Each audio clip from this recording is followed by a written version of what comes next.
Hi friends, పుట్నాల కారం పొడి కోసం ముందుగా కావాల్సిన పదార్థాలు: పుట్నాలు, ఎండు కొబ్బరి, జీలకర్ర, ఇంగువ, ఉప్పు, కారం. ముందుగా స్టవ్ వెలిగించుకొని గిన్నె పెట్టుకోవాలి. దానిలో 1 కప్పు వరకు ఎండు కొబ్బరి ముక్కలు వేసుకోవాలి.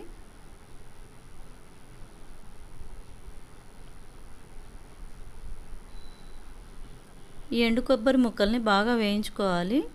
ఇలా దోరగా వేగిన ఎండు కొబ్బరిని తీసి పక్కన పెట్టుకోవాలి.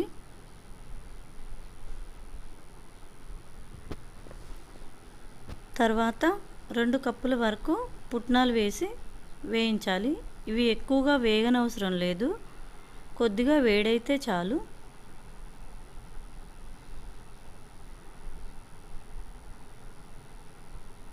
తర్వాత 1/2 కప్పు వరకు జీలకర్ర వేసి కొద్దిగా వేడవనివ్వాలి, ఎక్కువగా వేయించిన అవసరం లేదు. తర్వాత మిక్సర్ జార్ తీసుకొని దానిలో ఎండు కొబ్బరి, పుట్నాలు వేసి మిక్సీ పట్టుకోవాలి. తర్వాత దానిలో వేయించి పెట్టుకున్న జీలకర్ర వేసుకోవాలి.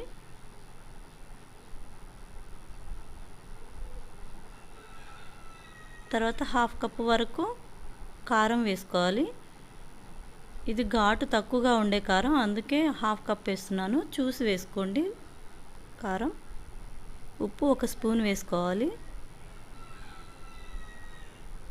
వెల్లుల్లి వేసి మిక్సీ పట్టుకోవాలి. తర్వాత ఒక చిన్న చిటికెడు ఇంగువ వేసుకోవాలి. ఇదంతా బాగా కలపాలి. పుట్నాల పొడి ఇది ఇడ్లీలోకి, టిఫిన్స్లోకి, అన్నంలోకి అన్నిట్లోకి బాగుంటుంది.